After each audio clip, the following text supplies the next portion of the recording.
No, I do not want to go to the home. This is my home, my grandmother said as she sat in the kitchen of the house that she and my grandfather had built. In my heart, I knew she didn't belong in a home, but it was time. Ginny, my mom's mother, for as long as I had known her, was the epitome of a Southern belle. Beautiful, polite, charming, and intelligent, but tough as nails when she had to be. Unfortunately, in recent years, that woman had begun to disappear. Her eyesight was failing. She could no longer drive, and she had to use a walker to get around. My parents and I had traveled a great distance to convince my grandmother to go and help move her to the home. We were all trying to hold back the flood of emotions that this moment conjured up. Ginny and my grandfather built this house in 1948. My mother and aunt were both born and married there, and almost every holiday was spent there for most of my life. 1355 Main Street. It was a quaint two-story, three-bedroom house located in the heart of Dixie, Perry, Georgia. It was built of red brick, had a red front door, and a large pecan tree in the front yard, flanked on either side by soft and elegant magnolias. Every time I traveled there, I felt as if I was stepping back in time to a time of Southern romanticism. As I grew up, I thought of my grandmother's house as Tara, and she and my mother and aunt were characters right out of Gone with the Wind. The minute we walked through the front door, the angelic Southern drawls would flow like molasses. Why, Jackie, I love your dress. Wherever did you find it? Oh, this old thing? It's just something I've had for a while. Well, Barbara is right, Jackie. It is just stunning. Then they would go their separate ways, and I would laugh as I heard my Aunt Barbara say, "That dress is just horrendous." Just like the movie. I was born in this house, and as I grew up, it and my grandmother formed the foundation upon which I would build my identity. My mother, while 8.5 months pregnant and living in Tallahassee, Florida, wanted to visit her mother one last time before I was born. So she convinced my father to take her home to Georgia. And as fate would have it, I came early and was born in the bedroom where my mother grew up. My being born in this house in Perry was, according to my grandmother, the reason for every good thing in my life. You know why you are so good looking? She would ask. Because you were born in Perry. You know why you are so smart? Because you were born in Perry. You know why you are so tall? I finally began to catch on. Because I was born in Perry? That's right, and don't question it. It's a fact. She would say, scolding me for being uncertain. One summer, my sister made friends with another young girl in the neighborhood named Annalisa. I did not like Annalisa. She and my sister would pick on me because I was younger and wore glasses and was a little uncoordinated. So in an effort to show my displeasure with her, and because she was a little overweight, I began calling her Annie Fats. I would walk around my grandmother's house and tease my sister about her friend, Annie Fats, fatty, fatty, Annie Fats. I never dared say this in front of Annalisa. However, towards the end of that summer, in the living room of my grandmother's house, Annie Fats was teasing me about my glasses, and I had had enough. Oh yeah? You want to know what I call you? I call you, and just in that moment, my grandmother grabbed me by the back of the neck and dragged me into the kitchen.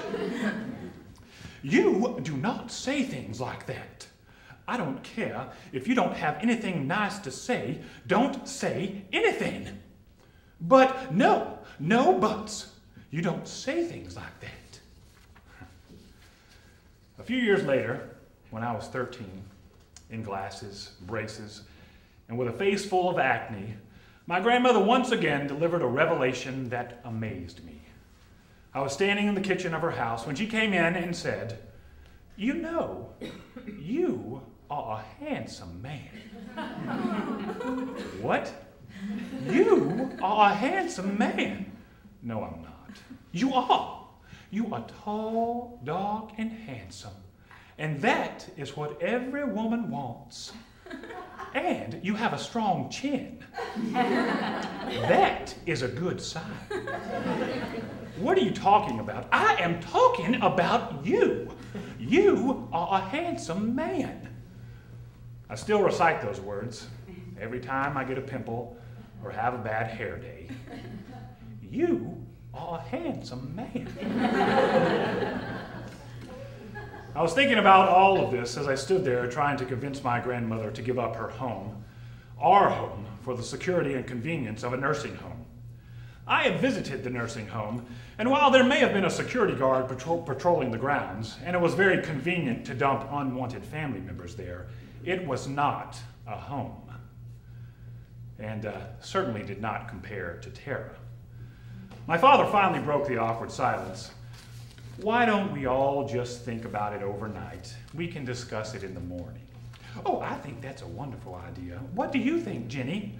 My mother looked at my grandmother hopefully. Ginny just gave an exasperated sigh and glared at my mother with that "you should know better" look. I helped her get her walker and get to her room. In the morning, my grandmother was suspiciously absent from breakfast, and as the morning ticked ever slowly towards afternoon, we began to get concerned. My mother finally went to check on Ginny, and I remember hearing my mother scream. It was one of the only times in my life I ever heard her scream. And of course, we all came running, and my grandmother was unconscious. "Someone call 911, my mother said, trying to keep her composure. My father ran to the phone, and I stood in my grandmother's room and watched my mother try to awaken Ginny. She did eventually talk to my mother, but it was obvious by her conversation she was not lucid. She kept talking to people who weren't there and mentioning lights and smells. My mother asked if she wanted to talk to me. Her face lit up. Yes, I would very much like to talk with Mac." My mother looked at me, and I cautiously crept towards her bed. "Hi, Ginny." She looked at me, and her face shone like the morning sun. She held out her hand. I looked at my mother, and with tears rolling down her cheeks, she nodded. I took my grandmother's hand and kissed it. And she smiled. "Mac?" "Yes." "Mac?" "Yes." "Do you remember when we built this house?" I realized in this moment she thought I was her husband, my grandfather, for whom I had been named. I didn't know what to do. I looked at my mother, but she was crying. "Yes, I remember." "This is our home." "Yes, it is." "Our home." "Yes." "I love you." "I love you too." And just then the paramedics walked in, and they took her to the hospital, did everything they could for her, but it was too late. She died the next day. I soon realized I should have known she wasn't going to leave this world from anywhere but her own home. And she wasn't going to leave without seeing the family and having a chance to say her piece. The next few weeks were a frenzy of planning and mourning. All the family came in, and we began to discuss what to do with the house. Unfortunately, no one was in a position to move to Perry or to live in the house, so it was decided to sell it.